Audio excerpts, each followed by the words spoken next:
guys, for today's video, ituturo ko po sa inyo kung saan nga ba makikita ang ating mga violation o ang ating mga restriction. At ituturo ko rin sa inyo kung paano nga ba i-delete ang ating mga violation. At kung hindi mo pa to alam, panoorin nyo po hanggang dulo para malaman nyo po kung paano siya gawin. At para na rin po masundan ninyo. At kung bago ka pa lang dito sa ating channel, mag-subscribe ka na at i-hit mo na rin ang ating notification bell para updated ka sa ating susunod na video. At huwag mo rin kalimutan mag-like o i-share ang ating video. Lalo na kung makakatulong din naman ang ating topic ngayon. Okay, tara guys, simulan na natin. Dito po sa Facebook natin, may tatlong go hit sa taas. Click lang po natin to. Tapos, hanapin po natin yung help and support. Scroll down nyo lang po pababa. Tapos, click nyo po yung help and support. Tapos, click nyo po yung support inbox. Dito po sa report about others, dito nyo po makikita ang mga report nyo kay Facebook.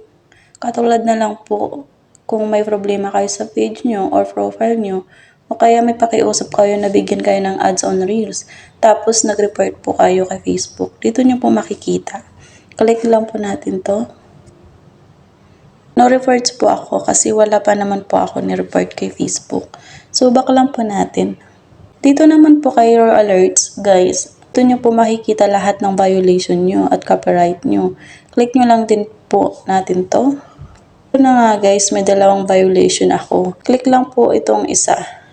Guys, ingat po kayo sa pag-share kasi itong video na po ito, shinare ko lang po ito. May copyright match po siya sa video na shinare ko. Ibig sabihin na po nito, kahit nag-share ka lang ng video na may copyright, pati page mo magkakaroon din ng copyright. So, ingat po tayo sa pag-share. Kailangan po natin i-check muna ang video kung may copyright pa o wala bago po natin i-share kasi pati po page natin o profile natin madadamay po sa copyright. Check po natin tong see details. There are changes to your video because of a copyright match. So ito nga guys, naka-mute siya. Applied in 2 territories. Copyright content found in your video. So click lang po natin yung continue. How does copyright work? In most locations, copyright is a legal right that protects original works of authorship. Copyright owners have certain rights under the law, including the rights to stop others from copying or distributing their work or creating new works from it. There are terms of service and community standards.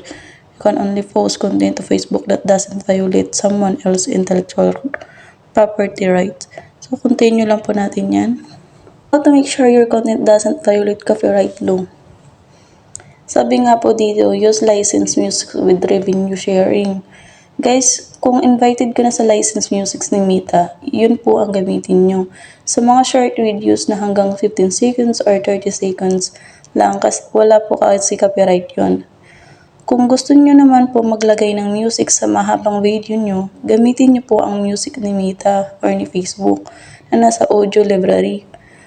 Andun po yung sounds collection, doon nyo po makikita ang non-copyright music. Madali po kayo mapansin ni Facebook pag gumamit po kayo ng sarili niyang music. Hindi pa po kayo makaka-copyright. Kung hindi nyo po alam kung saan makikita yung audio library ni Facebook, ilagay ko po sa comment section ang link. Balik po tayo dito sa ating topic. Click lang po natin ang continue. What would you like to do? So, ano bang pwede mong gawin sa copyright music mo sa video? Pwede po kayo mag-accept changes. You acknowledge these changes and any actions taken by the rights owner will remain applied to your video. Dito po, kung tinatanggap niyo po kung ano man ang gagawin ng may-ari ng music na ginamit niyo, ay okay lang sa inyo. Ang madalas po na ginagawa kapag gumagamit kayo ng music na may copyright, ay tinatanggal po nila ang sounds. Nakamute na po ang video ninyo. At kung okay lang po sa inyo na ganito ang mangyayari, i-click nyo lang po itong bilog tapos click continue. Click continue po. Tapos, i-click accept nyo lang po yan. So, hindi ko po muna siya i-accept. Back lang po muna tayo. Tapos, dito naman po sa submit dispute. Kung na-mistake lang naman po ni Mita na kayo talaga ang may gawa ng music, or alam nyo pong hindi naman dapat i-copyright, pero na-copyright ni Mita, pwede po kayo dito mag-submit ng form. Isalaysay nyo po na kayo may karapatan sa music na nilagay ninyo sa video nyo. Tapos, i-click nyo po ang bilog at continue. Click continue lang po. Tapos, may makikita po kayo dito, open form. Open lang po natin siya. Tapos dito guys, pili na po kayo dito kung ano po yung ilalagay ninyo. Original content, licensed content, public domain, other. Halimbawa, licensed content po. Yun lang po itong bilog. Tapos dito po sa additional details, dito nyo na po ilagay ang salaysay nyo. At pag okay na po, click nyo lang po itong square. Tapos, click submit po yan. Pag may nailagay nyo na po dito yung salaysay nyo dito sa additional details. Tapos, back ko lang po ito. Back po ulit. Tapos, dito naman po sa remove video. Kung gusto nyo po i-remove na lang, click nyo lang po itong bilog. Tapos, click continue. Tapos, click delete po. Yan. Ganyan lang kadali guys, close na po siya. Your video was removed. The issue is resolved and no further action is needed. So, close nyo lang po yan. Wala na po siya. Ganyan lang siya kadali. Tapos, babalikan ko lang po. Check po natin yung accept changes. Click lang po natin support as you'll alert. Tapos, itong video po na isa, ginawa ko pong accept changes. So, ito nga po ang mangyayari.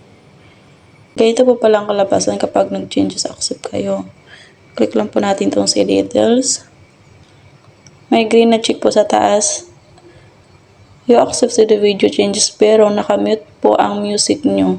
Nakalagay po dito, some of your video was muted. So, click lang po natin to. So, nakamute po siya sa Rosha po. So, ganyan lang guys. Back na po natin. So, ganun lang guys. Mag-ingat lang po tayo sa pag-share ng mga video. Dapat po check po muna natin kung meron ba tong copyright para hindi rin po tayo mag-copyright or magkaroon ng violation. Ganun din po sa music. Lagi po natin i-check kung makaka-copyright ba to para hindi po tayo magkaroon ng violation. At kung may katanungan po kayo, mag-comment na po kayo dito sa baba. At huwag niyo pong kalimutan mag-subscribe at i-like at i-share po ang ating video. Maraming salamat po.